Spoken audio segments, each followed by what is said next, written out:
Deixa eu convidar aqui o Samuel. Hoje quem vai trazer a palavra para vocês é o Samuel. Eu queria que você estendesse as mãos aqui para a gente orar por ele.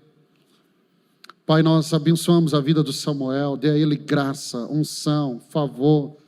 Que, ó Deus, aquilo que o Senhor trouxe ao coração dele, toque também o nosso coração, no nome de Jesus. Amém e amém. Amém. Gente, como é bom estar aqui com vocês, tanto tempo longe dessa casa. Para quem não sabe, eu estou estudando, não estou morando em Uberlândia, eu atualmente moro em Dallas, estou num seminário, o Cristo para as Nações, um seminário de capacitação para jovens, para poder servir Deus da melhor forma possível, estudando teologia, e como tem sido um sacrifício estar longe dessa casa, nesse momento tão maravilhoso, mas foi uma oportunidade muito boa. Eu consegui conhecer várias igrejas diferentes, vários locais diferentes, mas a unção que está sobre esse lugar é algo, é outra coisa. É incrível, é lindo o que Deus está fazendo aqui. E ontem foi um momento tão gostoso, eu e meu pai. Para quem conhece meu pai, ele gosta de deixar as coisas para a última hora, né? Aí chega ontem, 8 da noite, ele: Samuel, amanhã você vai dar a palavra. A gente selecionou uns temas que eu já tinha pronto, e Deus colocou no meu coração o tema: os planos de Deus têm um final feliz. É muito bom saber que Deus está na casa, porque quando o Pai está na casa, a gente pode relaxar, porque é Ele que está no controle de tudo. Então feche seus olhos. Pai, eu oro para que cada palavra liberada hoje encontre um coração sedento, um coração faminto pela Tua palavra, Senhor. Eu sou só um mensageiro, e o mensageiro não é maior do que a mensagem. Que a Tua mensagem fale com o necessitado, traga cura ao doente e traga transformação. Obrigado pela Tua graça de usar o Seu servo, o menor dos Seus servos, para poder comunicar a Sua palavra. Nós te amamos, Jesus. Somos gratos a Você. Abra comigo a sua Bíblia em 2 Timóteo capítulo 4. Antes de ler, eu quero dar um contexto do que está acontecendo. 2 Timóteo é a última carta de Paulo. Paulo está preso em Roma, aguardando o momento de sua morte. No versículo 6 e 7, ele vai falar: o tempo da minha partida chegou. Eu combati o bom combate, completei a carreira e guardei a fé. Estamos aqui diante das últimas palavras de Paulo. No versículo 11, ele fala um trecho muito lindo. Abra sua Bíblia. Ele vai dizer: somente Lucas está comigo. Traga Marcos com você, porque ele me é útil para o ministério. Nem sempre a nossa caminhada cristã é linear.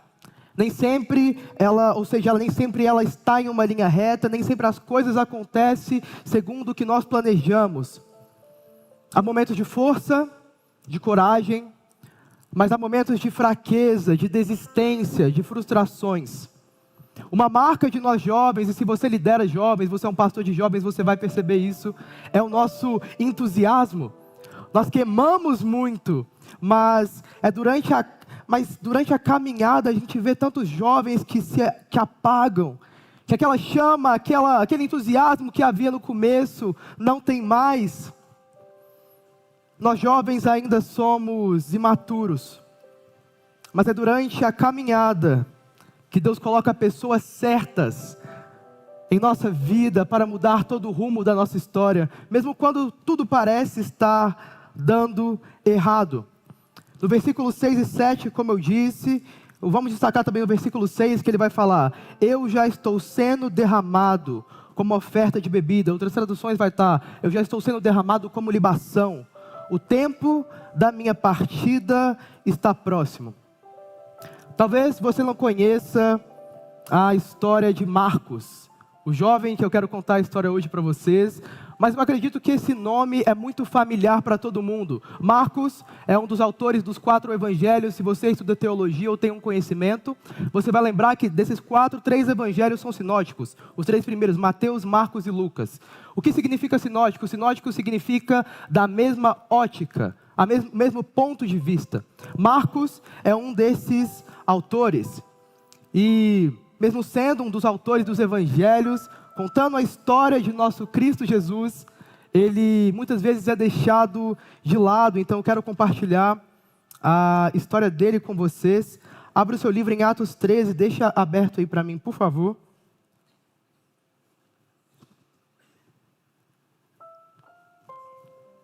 Atos 13.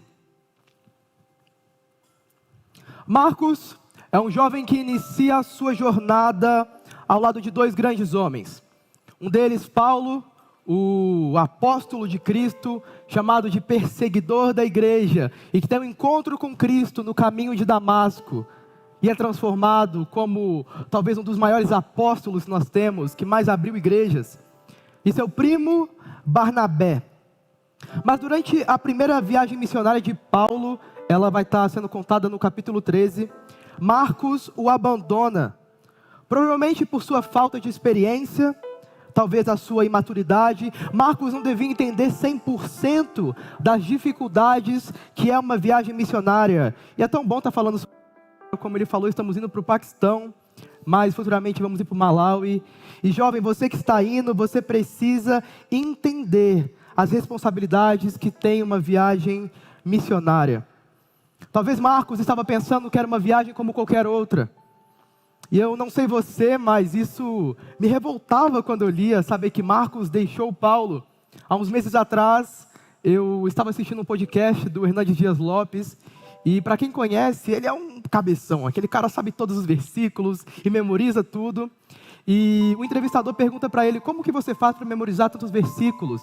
E ele fala que, normalmente, a maioria das pessoas, num dia lêem Salmos, no outro vão para Provérbios, no outro vão para Mateus, no outro vão para Apocalipse, e fica impossível de você decorar.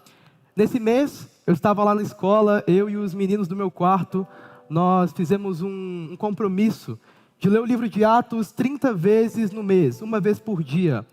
E bom, eu tentei, não deu 30, mas foi 25 vezes, e sempre que chegava na parte da primeira viagem missionária, e Marcos virava as costas para Paulo e para a missão, eu ficava tão bravo com ele, tão revoltado, mas é engraçado a nossa hipocrisia. Deixa eu te perguntar, quantas vezes você virou as costas para Cristo? Quantas vezes você virou as costas para a missão que Ele te deu? Quantas? Ele me fez essa mesma pergunta naquele mês. Eu não soube responder. Nossos erros vão trazer consequências, assim como trouxe para Marcos. Mas eles, e escute isso, grave isso, eles não determinam o seu futuro.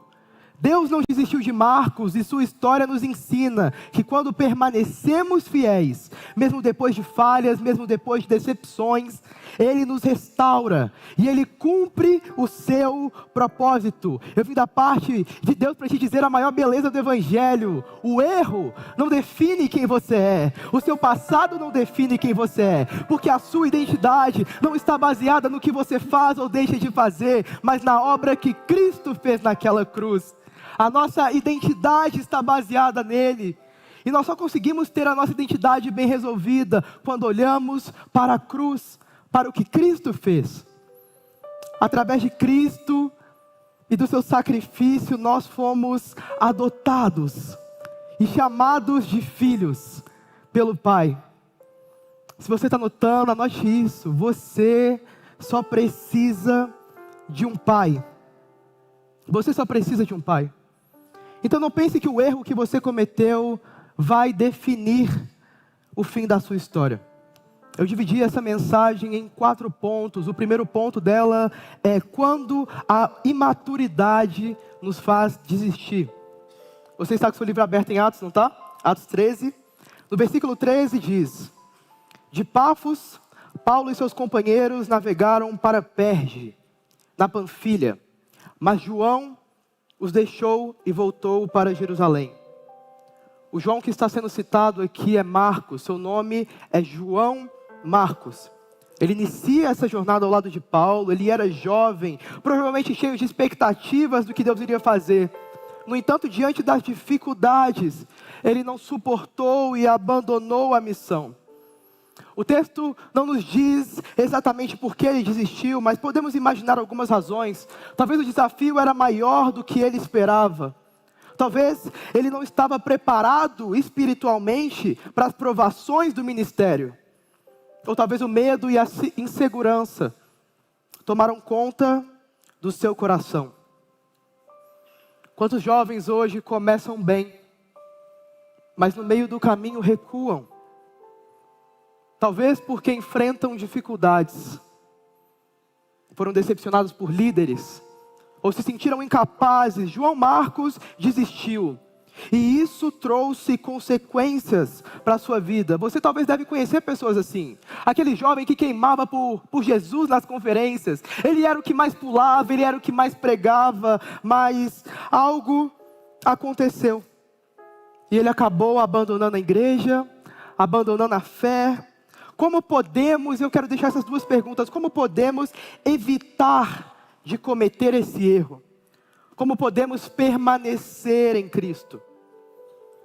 O evangelho que é pregado por muitos hoje é um evangelho confortável. Um evangelho que não mostra as perdas e dificuldades.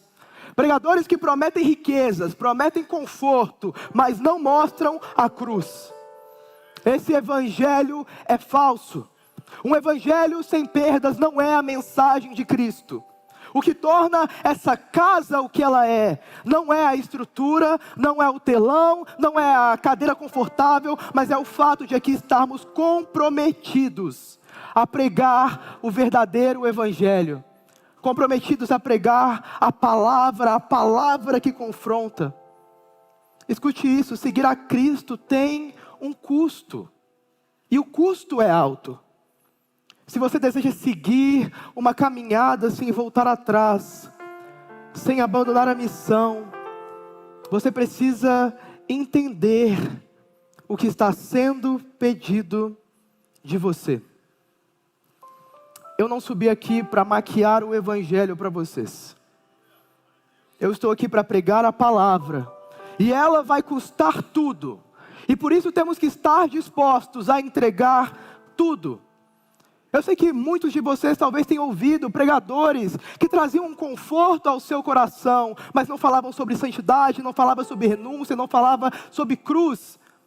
Eles tentam maquiar o evangelho para se tornar mais atrativo, mas escute, não precisa disso. O evangelho é perfeito, a palavra é perfeita. E é isso que eu quero pregar aqui para vocês hoje. Atos capítulo 15 agora. Hoje vamos ter muita Bíblia, isso é bom, né? Estou voltando de um seminário bíblico, tem que ter Bíblia.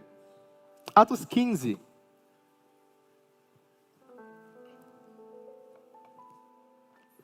Então vamos lá, o primeiro ponto da mensagem foi quando a imaturidade nos faz desistir. O segundo ponto é quando as falhas nos fazem perder oportunidades. Entenda, o seu erro vai ter consequências. O seu pecado vai ter consequências. Não ache que a graça anula a consequência dos seus erros. Não ache. Isso é uma graça barata. Não existe isso. Atos no capítulo 15, no versículo 37 a 39, vai dizer: Barnabé queria levar João, também chamado como Marcos, como eu disse antes. Mas Paulo não achava prudente levá-lo, pois tinha se afastado deles na Panfilha. E não continuando o trabalho, tiveram um desentendimento tão sério que se separaram.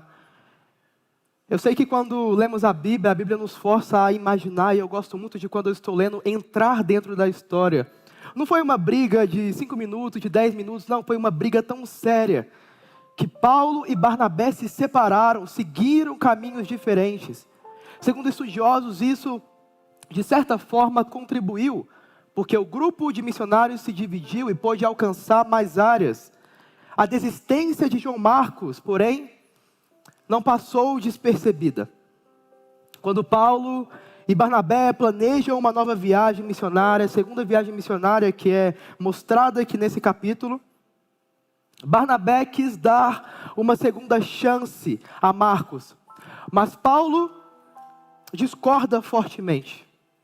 E o conflito deles é tão sério que acabam se separando. Isso nos ensina uma lição importante. E como eu disse, se você estiver notando, anote isso, nossas falhas têm consequências. Não vive nessa vida de graça barata. Marcos perdeu a oportunidade de continuar caminhando com Paulo. No entanto, essa não foi a última palavra sobre a sua vida. Ei, se você pode levantar uma de suas mãos, eu quero declarar uma palavra sobre você. O erro pode fechar uma porta, mas a felicidade de Deus vai abrir um caminho ainda maior. Mesmo depois dos seus erros, mesmo com os seus pecados, mesmo com os seus passados. Ah, mas Samuel, você não sabe o que eu fiz. Você não sabe os pecados que eu cometi. Eu não me importo, porque Ele te amou. E Ele entregou o seu filho, o seu único filho por você, mesmo conhecendo os seus erros e os seus pecados. Talvez assim como eu, você já tenha falhado. Talvez decepcionado líderes, ou a si mesmo. Mas isso não significa que Deus terminou com você. Marcos não ficou preso à sua falha, ele continuou caminhando. E Deus o restaurou. As falhas do passado não têm poder para impedir o futuro glorioso que Deus preparou para você. Por isso, continue caminhando. O que vai tornar você diferente dos outros não são os seus erros. Quanto erro você cometeu, se foi muito, se foi pouco, mas é o que você faz depois de cometê-los. Não pare de caminhar, porque talvez amanhã Deus coloque a pessoa certa na sua vida para mudar a sua história. Quem sabe amanhã Ele coloque talvez um Pedro na sua vida. Em 1 Pedro capítulo 5 vai dizer: a igreja que está na Babilônia, também eleita, envia saudações, e também meu filho Marcos. Após a sua separação de Paulo, Marcos foi discipulado e restaurado por Pedro. Aqui temos um trecho de Pedro o chamando de meu filho, mostrando o quanto ele investiu na vida de Marcos. E é aquilo que eu falei para você anotar e que eu vou voltar a repetir. Você só precisa de um pai. Um pai. Pedro, talvez mais do que qualquer um, sabia o que era falhar. Ele mesmo havia negado Jesus 3 vezes, mas Pedro também experimentou a restauração. Agora ele ajuda Marcos a se levantar, amadurecer. E é para isso que somos chamados. Nós somos curados para curar. Somos restaurados para restaurar. Somos levantados para levantar alguém. A cura não para em você. A transformação não para em você. Toda obra que Cristo operou na sua vida e que Ele continua operando sobre você, não para em você. Existe um plano de Deus. E talvez nós não possamos ainda ver o final de tudo. Mas existe um plano. Não terminou em você. Somente um dia quem precisou de misericórdia sabe o valor que ela tem.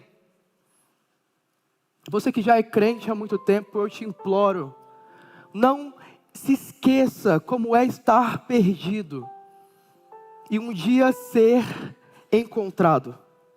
Não se esqueça. Deus sempre coloca um Pedro no nosso caminho, para nos lembrar de que falhas não são um fim, mas um recomeço. Muitas vezes Deus coloca pessoas na sua vida, em nossas vidas, para nos ajudar a recomeçar. Quem são os Pedros que Deus tem colocado na sua vida para te levantar? Ou quem sabe, será que Deus não quer que você seja um Pedro na vida de alguém? Não se esqueça, a restauração não termina em você. Você foi curado. para curar. O plano de Deus é que, assim como Pedro, você seja um canal para os que precisam. Esse é o verdadeiro evangelho. Deus usa pessoas falhas como nós para uma obra perfeita dele. E como isso é bom. E graças a Deus que Ele não olha para as nossas falhas, mas Ele nos olha como filhos. Quem sou eu para estar aqui ensinando a vocês? O fato de eu estar aqui hoje só mostra o tamanho da bondade de Deus, da graça de Deus. Quantas vezes eu já errei? Eu sei que muitas vezes, quando nós olhamos alguém pregando, nós achamos que aquela pessoa não passa dificuldades, aquela pessoa não comete erros. Cometemos, muitos. E quantas vezes eu já errei, quantas vezes eu já virei as costas para Ele. Talvez mais do que qualquer um. Eu sou o mais necessitado do pão. Spurgeon vai dizer: evangelização é um mendigo mostrando a outro mendigo onde achar o pão. Aqui está o pão. Eu preciso desse pão e eu sou só um mendigo mostrando para você onde encontrar algo que vai saciar a fome que existe no seu coração. Eu vim aqui para pregar para corações famintos essa noite. Nós temos alguém aqui que está faminto. Deus vai cumprir os planos dele na sua vida. Não importa o quanto você tenha falhado, Ele não se esqueceu de você. Ah, como é boa a misericórdia dele. Ah, como é boa a graça dele. Ele não se esqueceu de nós. Ai de nós se Ele tivesse olhado para as nossas falhas, para os nossos pecados, para os nossos defeitos. Não. Ele nos olhou e Ele nos amou. E entregou seu único filho enquanto ainda éramos inimigos. Somos imperfeitos, mas Ele conhece as nossas falhas. Ele conhece as suas falhas. E Ele te ama. E escolheu pagar um preço alto por isso. Ele nos libertou, não com moedas, não com ouro, e nem com prata. Mas Ele nos liberta com o sangue do seu Filho. Durante o seminário, eu lembro na primeira visita que o meu pai foi lá, depois que terminamos o primeiro semestre, atualmente estou no segundo semestre do seminário, e meu pai chegou para conversar comigo e ele falou: filha, você já começou a escrever o livro que eu te falei? Aí eu, uai, você não falou para escrever livro nenhum, não? Ele falou: não, então começa agora então. Estou falando agora, começa a escrever um livro. E se Deus quiser, esse livro vai estar pronto até a inauguração da igreja. É uma obra que eu espero que toque o seu coração, que te ensine e que te transforme. A palavra de Deus não volta vazia. No capítulo 11 desse livro, o tema do livro é: não desperdice a sua vida. Acredito que esse não vai ser o título dele, mas o tema dele é esse. E no capítulo 11 do livro, chamado Liberdade versus Escravidão, eu gosto de abordar o ato de Deus nos comprar, de pagar um preço, como um escravo que é liberto pelo seu Senhor, não com uma carta de alforria.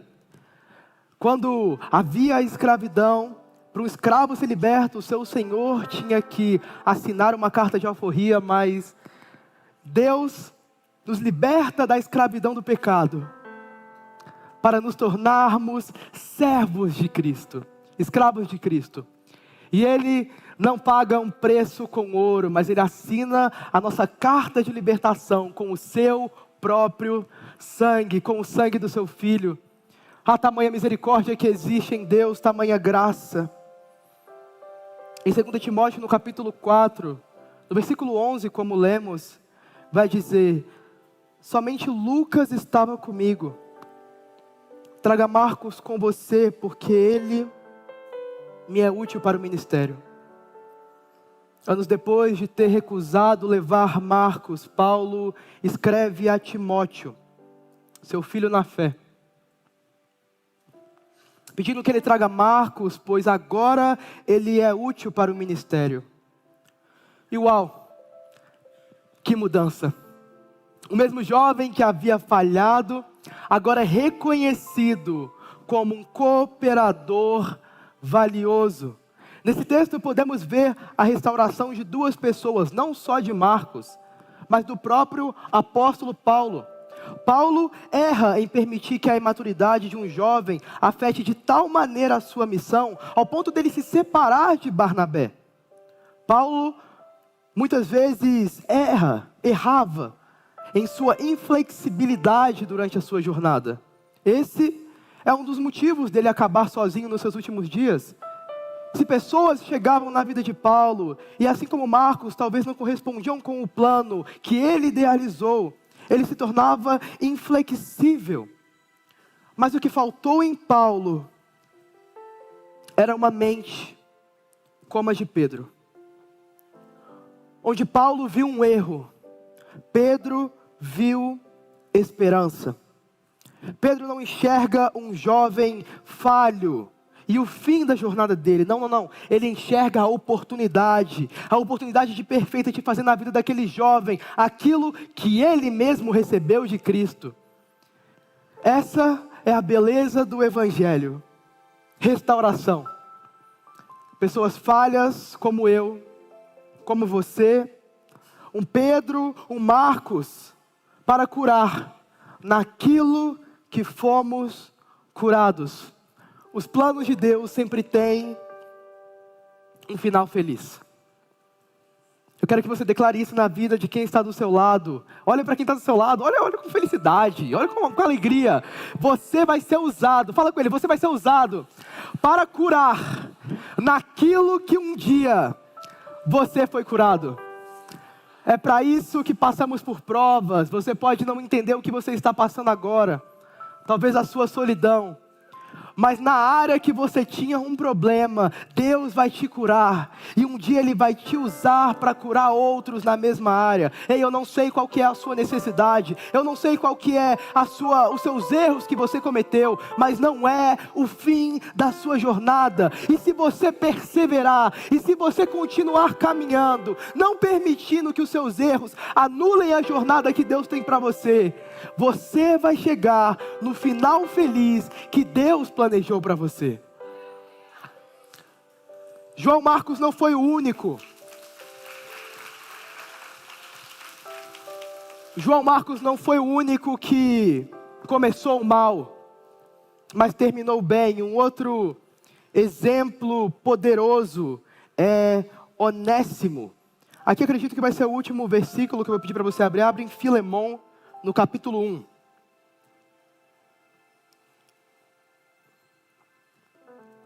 Filemão, capítulo 1, do versículo 11. Onésimo, o escravo fugitivo que parecia inútil, mas foi transformado pela graça de Deus.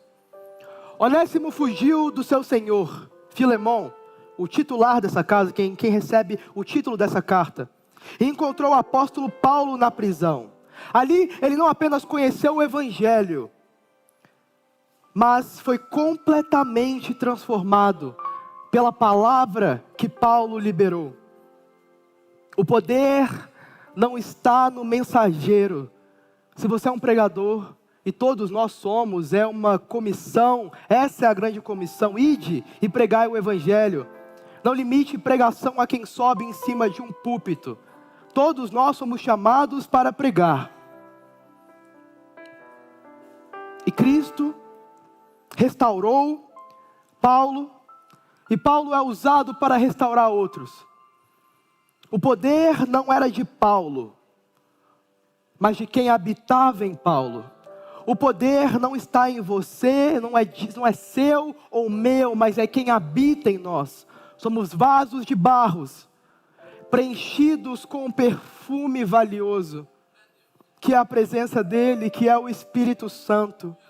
No versículo 11 vai dizer: ele antes lhe era inútil, mas agora é útil, tanto para você quanto para mim.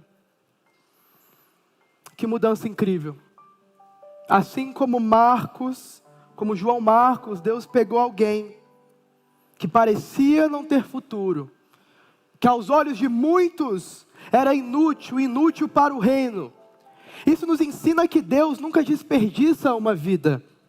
Mesmo quando os outros nos enxergam como falhos e sem propósitos, Ele está nos preparando para um final feliz. Onésimo e João Marcos provaram que quando Deus escreve a história, até os que um dia foram rejeitados se tornam essenciais para o reino.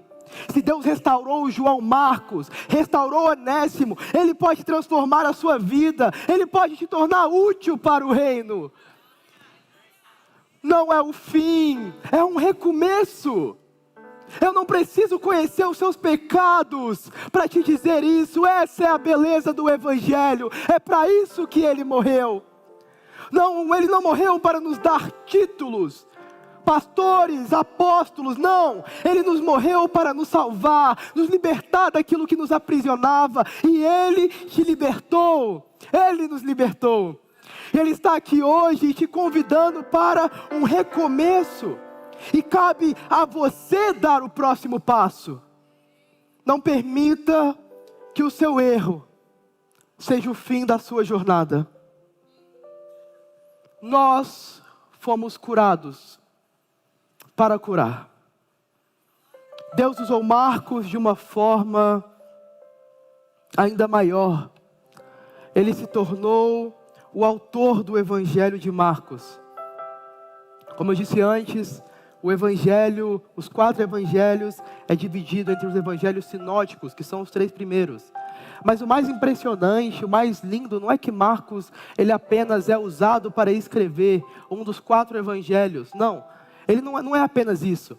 Mas se você for estudar, e por isso eu queria te dar um conselho. Quando for estudar a Bíblia, faça com certeza a leitura anual. Nós tivemos os vídeos que estavam tendo de a Bíblia em um ano, mas também se dedique, pegue um mês para estudar apenas um livro, para estudar os evangelhos. Se você for comparar Mateus, Marcos e Lucas, você vai perceber que eles falam basicamente a mesma coisa, mas em perspectivas diferentes. Marcos, por exemplo, ele foi ensinado por Pedro. Quando lemos o Evangelho de Marcos, nós podemos perceber que tem um toque de Pedro ali. Pedro era o cara da ação. Era o cara que quando Cristo estava sendo preso, ele é o primeiro a puxar uma espada e a cortar a orelha daquele soldado. E com certeza ele não estava mirando na orelha, né? Mas, talvez um pescocinho, mas ele acerta ali aquele soldado. E nós vemos que sempre Pedro era aquele cara impulsivo de tomar ação. E quando Deus respondia, alguns de vocês vai me trair, alguns de vocês vai me negar, ele era o primeiro a bater no peito e falar, eu não vou. Eles podem, mas eu não. Pedro era um cara da ação. Quando vamos estudar Marcos, nós vemos que o evangelho dele valoriza muito a ação. Marcos escreve para um público, os romanos. E os romanos, eles valorizavam muito a ação, as batalhas, as lutas. Então no evangelho de Marcos, diferente de Mateus e diferente de Lucas, ele valoriza as ações de Cristo. Então os milagres que Cristo fez. Marcos, mais do que qualquer outro evangelho, vai evidenciar e falar os milagres que Cristo fez. Nós podemos perceber perspectivas diferentes, como em Lucas, um médico grego, um advogado, um historiador, talvez depois de Paulo no Novo Testamento, o homem mais bem preparado para poder escrever, para ter essa missão. Os gregos valorizavam muito, idealizavam essa ideia de conhecimento e da perfeição humana. Lucas, um grego escrevendo para o seu próprio povo, os gentios, os gregos, ele valoriza isso. E ele, em sua carta, eu acredito que, em seu livro, o Evangelho, eu acredito que Lucas, ele é o mais profundo em questão de sermão. Ele valoriza muito a oratória de Jesus, as pregações de Jesus, porque era isso que os gregos valorizavam. Mateus, por outro lado, entre Marcos e entre Lucas, o único que foi chamado para ser um dos apóstolos de Cristo, escolhido por um dos 12, caminhou ao lado de Jesus, testemunhou o que Jesus fez, escreve para o seu próprio povo, os judeus. Escrevendo para os judeus, nós podemos ver que Marcos inicia com a genealogia de Jesus, porque a ideia de Mateus inicia com ele inicia com a linhagem de Jesus, e que vem de Davi, por quê? Porque havia uma profecia no Antigo Testamento de que o Cristo, o Messias, viria dessa linhagem. O objetivo de Mateus é provar para os judeus que Cristo é o Messias, o Rei prometido. Então ele valoriza muito isso, essa linhagem, escreve para os judeus, tanto que dentro do Evangelhos é o que vai mais ter citações do Antigo Testamento. E uau, como é lindo saber que em tantos homens, Mateus, um dos apóstolos, Lucas, um estudioso, a base que eles tiveram para poder escrever foi Marcos. E é por isso que nós chamamos de sinótico, porque tem a mesma ótica. Se você for ler Lucas, você vai ver que tudo que está em Marcos, tudo que está em Lucas aparece em Marcos, basicamente, tudo que está em Marcos aparece em Lucas. Marcos é a base de Lucas. Para Mateus, a mesma coisa. Mateus não pega como base Lucas, não pega como base João, ele pega como base Marcos. Aquele que um dia abandonou a Cristo, aquele que um dia abandonou a missão, abandonou Paulo, ele é levantado não só como um discípulo novamente, mas como uma base. E seu livro, o seu evangelho escrito, o evangelho de Cristo escrito por Marcos, como a base para um médico grego estudado e para um dos apóstolos. Isso nos ensina que os planos de Deus sempre têm um final feliz. Mesmo quando falhamos, quando somos rejeitados, ou quando enfrentamos decepções, se continuarmos fiéis, perseverantes, Deus nos restaura e cumpre o seu propósito em nossas vidas. O último ponto dessa mensagem é: o fim da história é melhor do que o começo. Eu sei como é estar perdido e ser encontrado.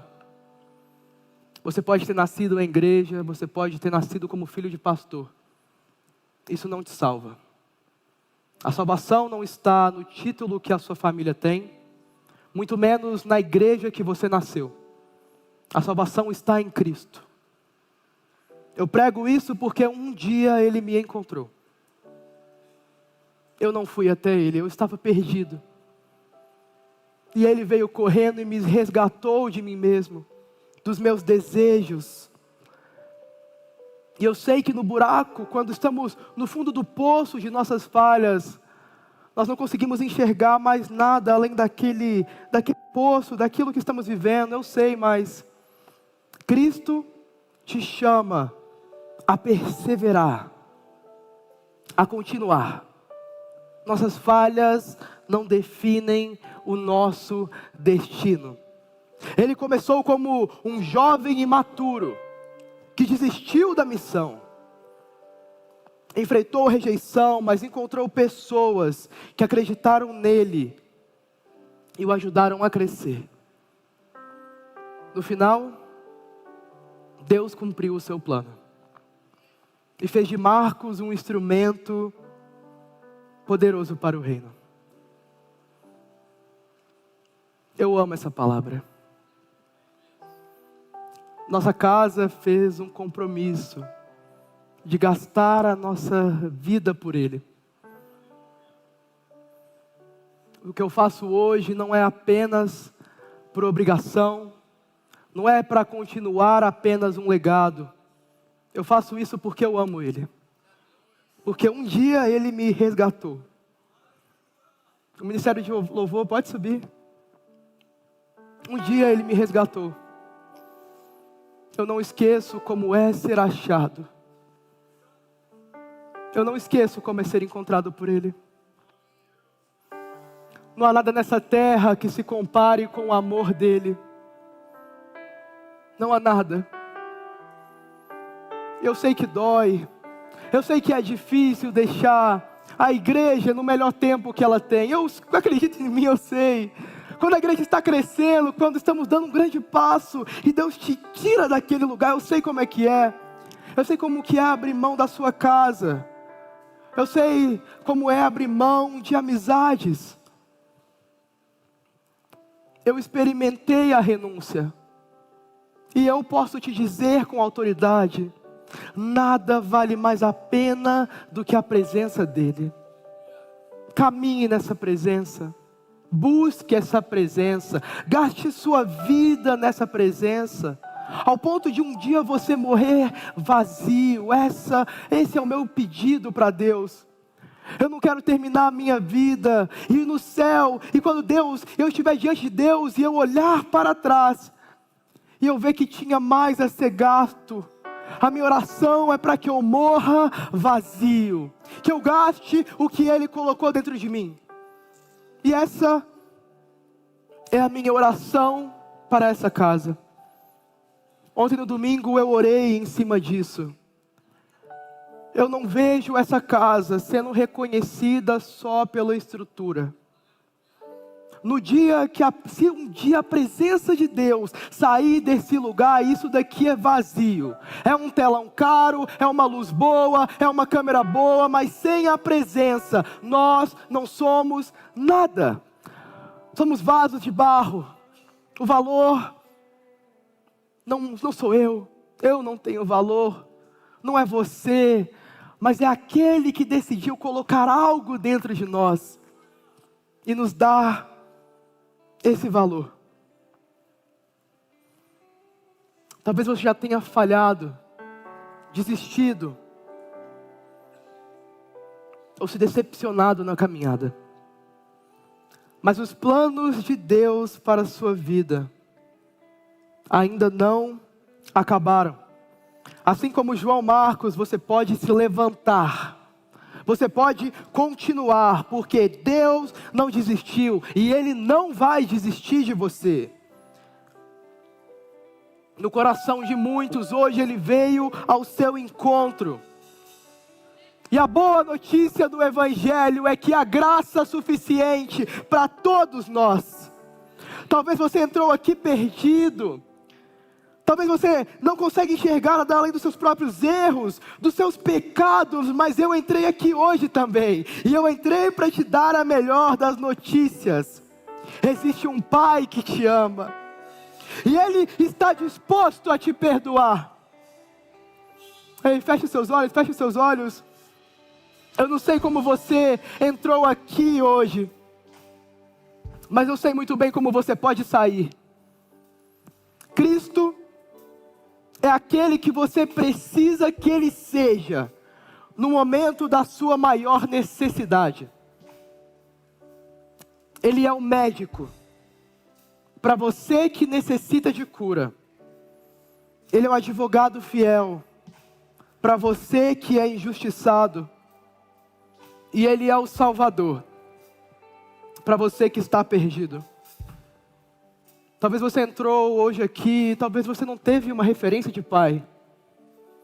Eu estou aqui para te dizer, existe um Pai que veio hoje ao seu encontro. Ele não te abandonou. E Ele não vai falhar. O meu pai vai subir aqui, que eu quero que ele ore por nós. Ouça, o final da sua história ainda está sendo escrito. E com Deus sempre há um final feliz para nós. Feche seus olhos, Pai. Eu oro para que essa presença, que essa palavra toque o coração. A Tua palavra não volta vazia. Traga cura. E que a Sua cura seja um testemunho da Sua glória, da Sua bondade em nós. Não queremos nos glorificar, queremos diminuir. Queremos mostrar o quanto somos fracos e necessitados, porque assim podemos mostrar o quanto a Sua graça e o quanto o Senhor é misericordioso. Te amamos, Jesus. te amamos. Obrigado pelo seu sacrifício. Obrigado pelo que o Senhor fez naquela cruz. Pelas nossas transgressões, você foi esmagado. Nós te amamos, Jesus. Você pagou o preço que ninguém poderia pagar. Você me amou. Você nos amou enquanto ainda éramos inimigos. A minha vida inteira eu quero gastar ela aos seus pés. Essa casa, ela quer gastar o tempo que nós temos aos seus pés. Senhor, nos tire tudo, mas não nos tire a sua presença. Onde podemos ir, Jesus? Para onde mais iremos? Apenas o Senhor tem as palavras de vida eterna. Apenas o Senhor. Nós te amamos, Jesus. Queremos gastar todos os dias que ainda nos resta, gastá-la para Ti. Porque o Senhor morreu por nós. Então como poderíamos fazer algo diferente de viver por você? Aí está a minha alegria. Está nessa presença, está nele. Nos tire tudo, Pai, mas não nos tire a sua presença. Você pode se colocar de pé no seu lugar? João Marcos teve uma das maiores oportunidades da vida dele, de andar com Barnabé, que foi quem treinou Paulo, de poder andar do lado de Paulo, que é a maior referência do cristianismo depois de Jesus Cristo. Mas a sua imaturidade fez com que ele perdesse a grande oportunidade da vida dele. Essa palavra veio da parte de Deus hoje para curar corações aqui. Escute isso. Marcos abandona Paulo. E na sua escolha de abandonar Paulo, ele vai para Jerusalém.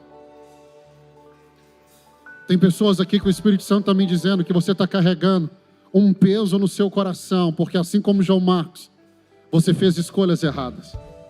E essas escolhas te levaram para um caminho que no início não era o caminho. O caminho de João Marcos não era voltar para Jerusalém. O caminho dele era continuar com Paulo. E quando ele tenta retomar a caminhada, Paulo vai dizer para ele: não te quero mais. Imagina o coração de um jovem carregando o peso da rejeição do líder que ele admira. Só que quando ele abandonou Paulo, ele foi para Jerusalém. Fala que essa pessoa está do seu lado. João Marcos fez uma escolha errada. E a sua escolha errada o levou para Jerusalém. Sabe o que eu amo em Deus? É a sua soberania. Porque no erro dele, ele foi para Jerusalém. Mas sabe quem pastoreava a igreja de Jerusalém? O apóstolo Pedro. E lá em Jerusalém, Pedro começa a discipulá-lo e faz dele como um filho.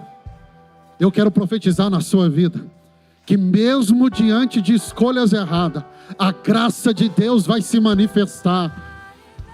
E quando você pensar que a oportunidade passou, acabou, Deus vai abrir uma nova oportunidade. Deus vai levantar um Pedro, Deus vai levantar um instrumento para dizer para você: não acabou. Para dizer para você: o seu fim será melhor do que o começo. De rejeitado ao primeiro escritor do Evangelho. De rejeitado ao primeiro a ter a oportunidade de fazer um registro de Jesus. Você não tem ideia do que Deus preparou para você na sua história. Você não tem ideia de como a sua história vai terminar. Ela não vai terminar com uma história de vergonha, uma história de dor. Não é uma escolha errada que vai definir quem você é. Deus vai levantar um Pedro para escrever uma nova história na sua vida. Pai, na autoridade que é no nome de Jesus, eu creio que essa palavra veio do teu coração para trazer restauração aqui nessa noite. E eu oro em nome de Jesus. Pessoas que fizeram escolhas erradas, como João Marcos um dia fez a escolha errada, mas o Senhor não deixou que a história de Marcos fosse definida por aquela escolha. Senhor, eu oro na autoridade que é no nome de Jesus. Mesmo diante de escolhas erradas, muda a história dessa pessoa. Ah, Espírito Santo, muda a história dessa mulher.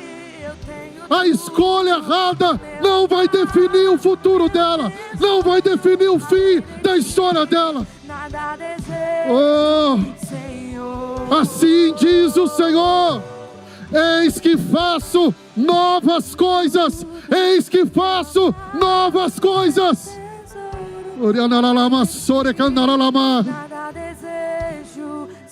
O Senhor começa a escrever uma nova história. O Senhor começa a escrever uma nova história. Meu amado, meu tesouro, além de ti, nada desejo, Senhor. Se eu tenho a ti, eu tenho tudo. Meu amado, meu tesouro, além de ti, nada desejo, Senhor. Eu tenho a ti, eu tenho tudo, meu amado, meu tesouro, além de ti, nada desejo, Senhor. Tem mulheres aqui, eu estou falando mulheres no plural, porque não é só uma. Deus manda te dizer: a escolha errada não vai matar o sonho. A escolha errada que você fez não vai matar o seu sonho. Eu vejo mulheres entrando vestidas de noiva e Deus escrevendo uma história nova. Deus está mandando dar esse recado. Um dia você fez uma escolha errada, mas essa escolha não vai anular aquilo que o Pai tem para você, aquilo que Deus tem para você.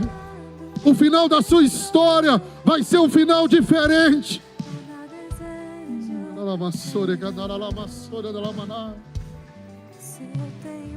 Você pode colocar uma de suas mãos sobre o teu coração. Ore comigo dizendo assim: Senhor Deus. Não todos, orem comigo dizendo: Senhor Deus e meu Pai, nessa noite eu me arrependo pelas escolhas que eu fiz, escolhas fora da tua vontade. Senhor, como o Senhor fez com João Marcos, faça também na minha vida. Me dê uma nova oportunidade. Levanta Pedros na minha vida para me colocar no caminho. Levanta homens e mulheres que serão como pais e mães na minha história. E em meio a escolhas erradas, me alcance com a tua graça e escreve uma nova história na minha vida. Senhor, eu aceito. Senhor, eu aceito trilhar um caminho novo. Senhor, eu estou disposto a abrir o meu coração para a tua vontade. A tua vontade é boa, a tua vontade é perfeita, a tua vontade é agradável. Eu me rendo à tua vontade. Jesus, diga: Jesus, eu te recebo como Senhor e Salvador. Perdoa os meus pecados. E eu que um dia andei nos teus caminhos e me afastei, escolhas erradas me tiraram da tua presença, como João Marcos, eu volto para o caminho certo, o caminho da tua vontade. o caminho do teu propósito na minha vida. Em nome de Jesus. Com seus olhos fechados. Talvez Deus te trouxe aqui hoje pela primeira vez. E Deus trouxe essa mensagem para dizer que talvez você seja um João Marcos, que fez escolhas erradas, tomou decisões erradas, mas hoje você orou, tomando a melhor e a decisão mais assertiva da sua vida, a decisão de entregar a sua vida a Jesus. Eu quero terminar orando por você, e essa próxima oração apenas eu vou fazer. E eu queria orar por você que está entregando a sua vida para Jesus. Eu quero orar por você que orou hoje, confessando Jesus como Senhor e Salvador. E eu quero orar também por você que um dia, assim como João Marcos esteve no caminho certo, mas decisões erradas se tiraram da presença de Deus. E hoje você está voltando para a presença de Deus. Eu quero orar por você. Mas para que eu ore por você, eu queria um sinal da sua parte. Você que entrega a sua vida para Jesus, eu queria que você levantasse uma de suas mãos bem alto, para que eu possa ver e te abençoar. Você que está voltando para a presença de Deus, levante a sua mão bem alto. Eu quero ver, eu quero te abençoar. Deus te abençoe, Deus te abençoe, Deus te abençoe, Deus te abençoe, Deus te abençoe, Deus te abençoe, Deus te abençoe, Deus te abençoe, Deus te abençoe, Deus te abençoe, Deus te abençoe, Deus te abençoe, Deus te abençoe. Deixa eu orar por você. Você que levantou a sua mão, eu quero te fazer um convite a sair do seu lugar e vir aqui diante do altar. Sai do seu lugar, vem receber essa oração. Você que levantou a sua mão, pode vir, pode vir. Você que está aí no fundo, aqui no meio, você que levantou a sua mão, vem aqui receber essa oração. Em teus olhos, tuas feridas. Bendito, bendito seja o nome do Senhor. Vem, filho amado, vem como está. Essa é a decisão mais certa que você poderia tomar. Essa decisão vai mudar a sua história. Vem como está.